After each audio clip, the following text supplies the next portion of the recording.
I wanted to be publicly straight. I wanted to be on your screens dating women.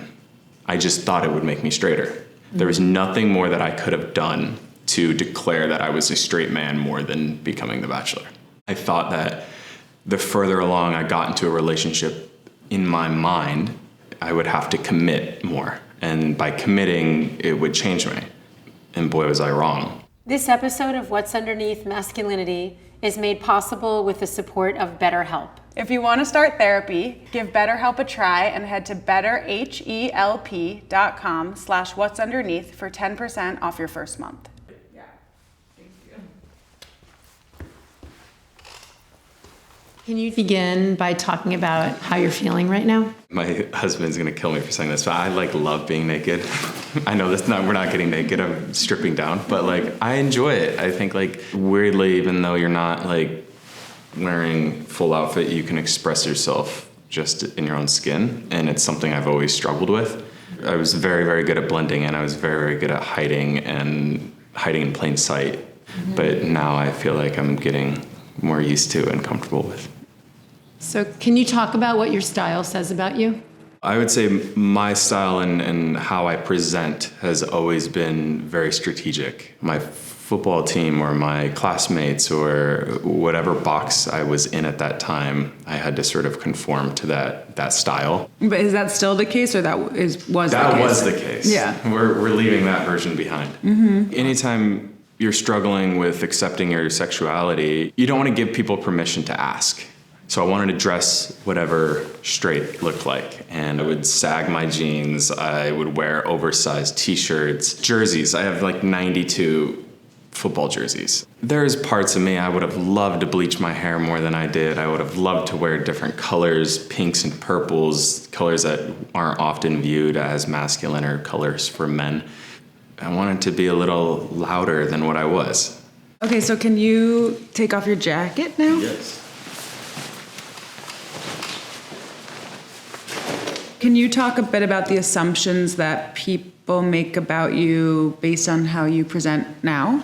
After I came out, I remember I got this whole time, but you don't look gay. I was like, what does that even mean? And I think that they see a person that they are confused by. Yeah, I think it's hard for people to wrap their heads around somebody who can go play pickup basketball with the guys and then go to a wine and drawing night later that evening. Or I notice weirdly more straight men so confused when I hold my husband's hand in public, as we walk by. It just really, there was no box you could put me in, but I always wanted to be in one. Why did you want to be in one? I wanted walls. I didn't want anybody in my walls. I didn't want to be out. I didn't want to be in touch with my feelings and emotions.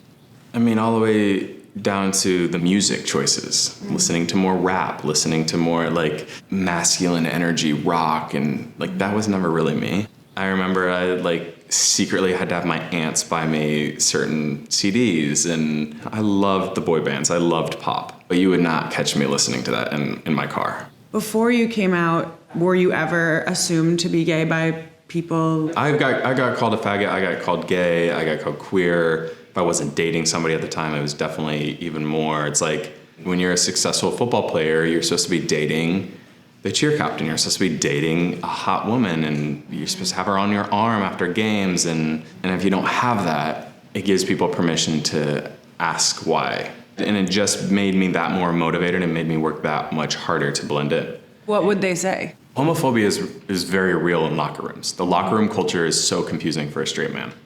You go from moments of obviously showering naked together, commenting on dick sizes and slapping asses, to if you look for a second too long, you're being called a faggot. Then no homo comes out, and it's just for somebody who's questioning their sexuality, what do I do? I think the biggest misconception with locker rooms for queer men is it's not sexual. If anything, it was terrifying. In the back of my mind, I was the worst case scenario that could happen is I actually get turned on in this moment. But I think I was so scared that emotion overcame any other emotion that I could possibly have. It's just the fear of being in the locker room. In high school, I was, sort of bouncing from relationships but like exiting before it became physical. College was easier for me because I can compartmentalize. So I was telling people in my college that I was seeing somebody back home, and I was telling people at home that I'm seeing somebody in college and I'm not ready for them to meet. And that's sort of where the disaster happened, because I didn't get to have a normal social life. Can you explain that? When you're in high school and you're dating and you're in relationships and things get complicated, you make stupid mistakes. I never had that until I had cameras and the public eyes on me, and I fell on my face. I should have been a stupid teenager and had to experience heartbreak and had to experience this. Instead, I was so scared about my sexuality and, I just avoided relationships. But I mean, I was doing it out of like this major insecurity and self-hatred to try to survive. I did not see a path. I did not see a path for me to come out. What were you afraid of? Rejection from all sides of my life. I was in a locker room at the same time that Michael Sam came out. What people see was like, oh, the NFL supported him.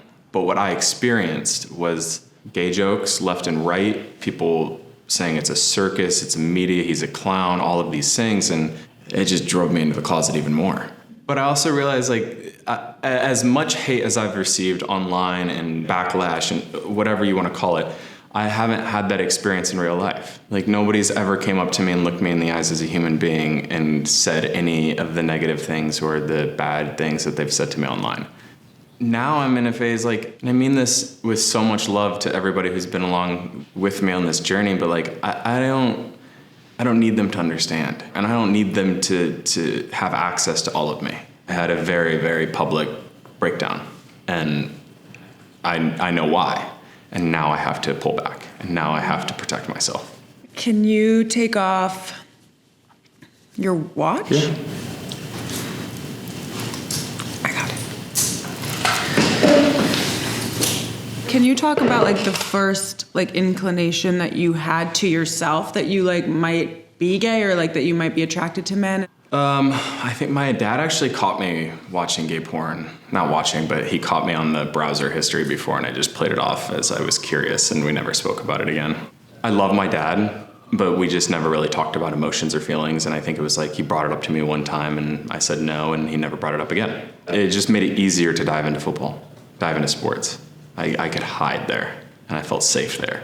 And then I remember after football, I fell into The Bachelor, and it was another place for me to hide. I became obsessed with wanting to become The Bachelor then, because it's they sort of dangle you along, and they're like, if you do this, it sets up a path for you to do this. And I'm like, oh, great. Then I could become The Bachelor and date 30 women.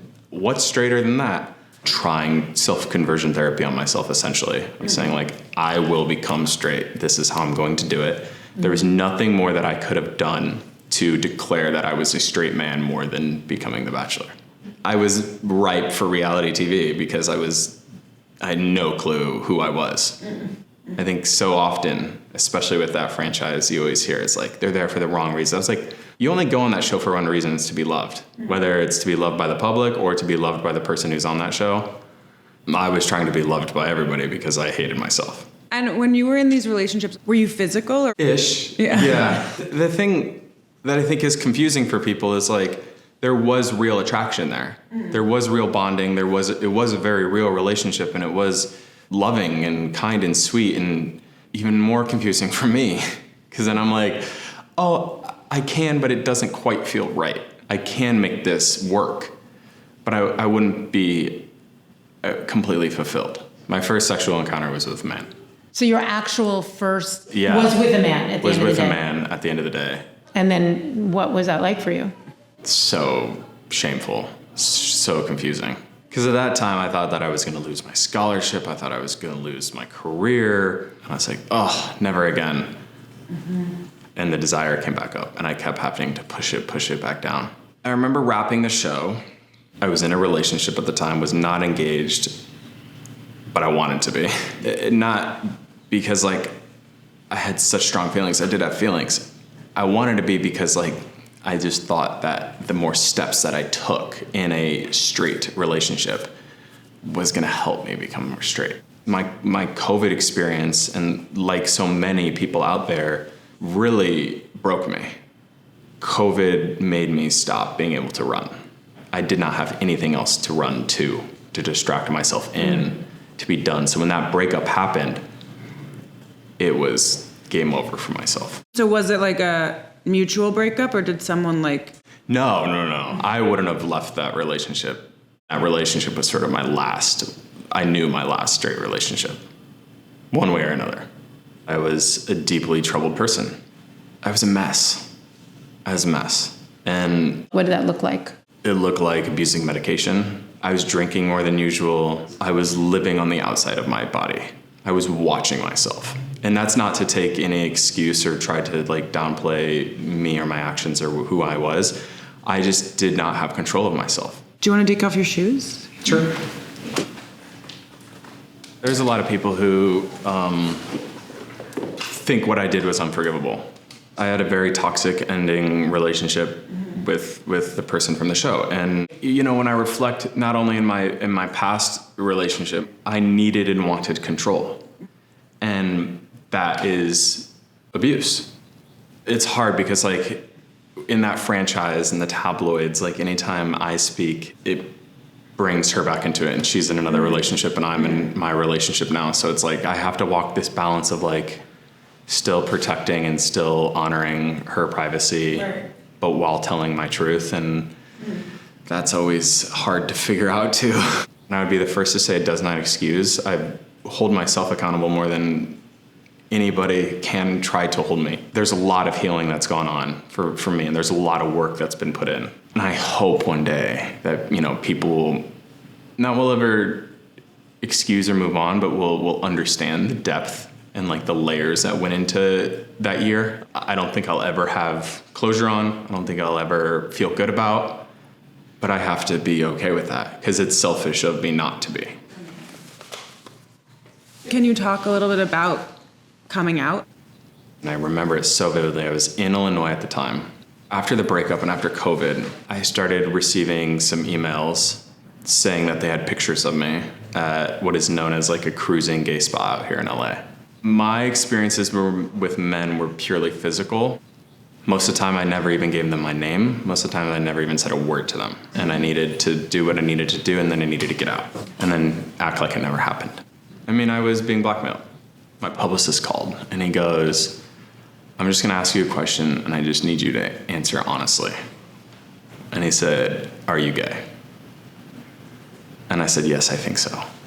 This is how like messed up this world is like, I had to come out to my publicist, I had to come out to my management, I had to come out to my agent, I had to come out to all my professional circle before I could any of my personal circle.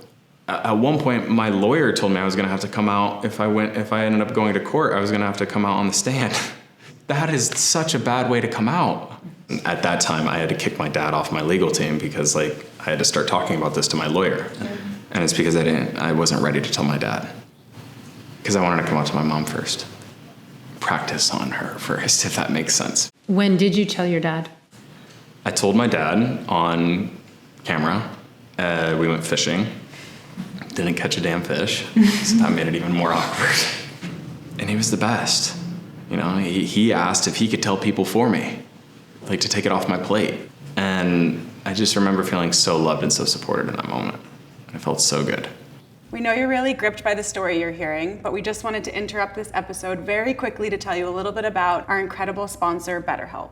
So Lils, how do you feel about therapy? I don't know what I would do without therapy. I'm so grateful. I recognize that it's a privilege to have access to therapy and not everyone does, but thanks to companies like BetterHelp that are offering it at a more affordable rate, I think it's helping revolutionize the space and create way more opportunities for people to access healing, and it's incredible. If you're thinking of starting therapy, we really recommend that you give BetterHelp a try. It's entirely online, and it's designed to be super convenient and flexible to suit your schedule. All you have to do is fill out a brief questionnaire online, and you'll get matched with a licensed professional therapist, and you can switch therapists at any time for any reason if you're not satisfied. If you want therapy, try BetterHelp today. Visit betterhelp.com/what'sunderneath for 10% off of your first month. That's betterhelp.com/what'sunderneath for 10% off your first month.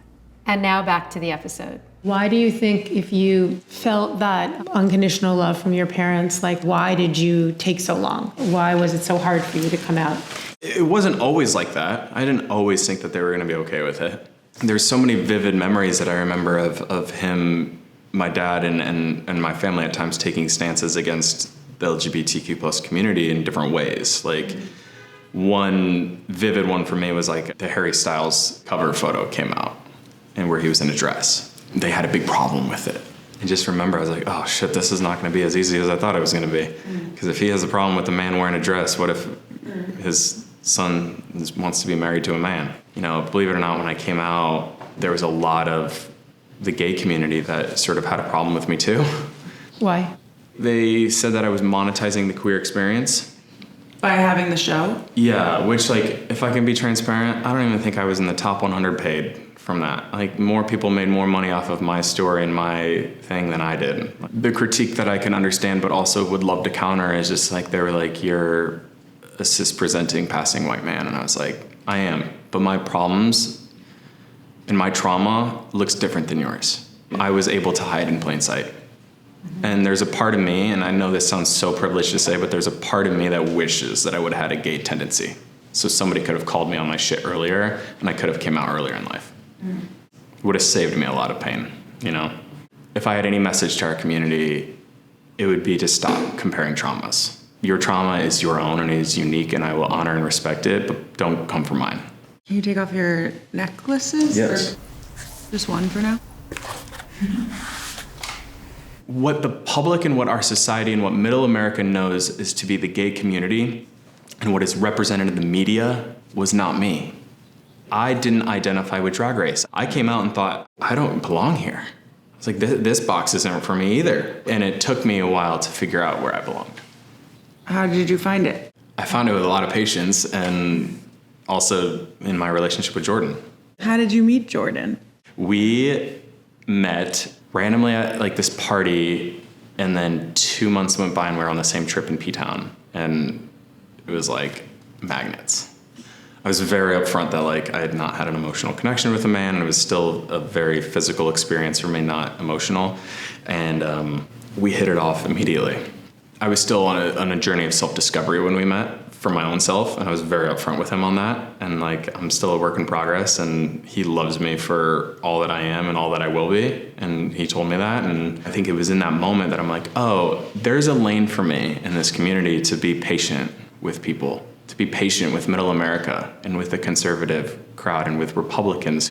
I found that lane, and I found that opportunity, and I found that calling. What about the football team? Have you talked to any of them? Have you heard from any of them? They're supportive privately and publicly, but it's interesting now because I have a whole new standard of connection that I want to have to my friends, and some can meet me there and some can't. When do you feel the most vulnerable? Honestly, anytime I have cameras on me. So now? So now, definitely, like this is not a comfortable thing.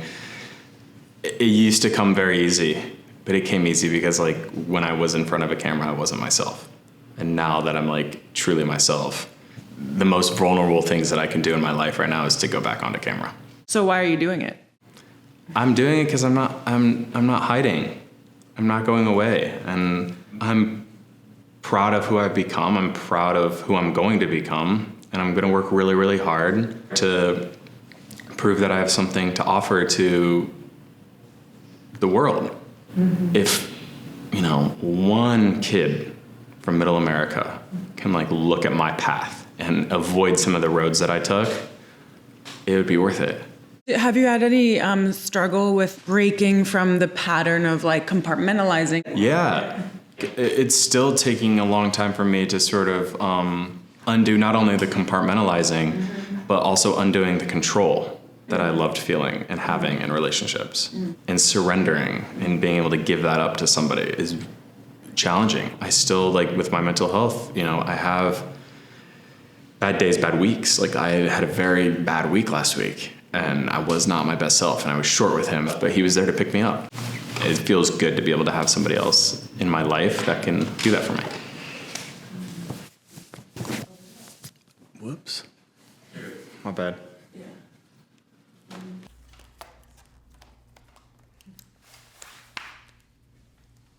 When do you feel the most beautiful and or handsome? When I'm taking care of myself. It could be alone time, it could be a walk, it can be snuggling with my dog, it could be snuggling with my husband. That's when I feel at my best and when I feel the most handsome.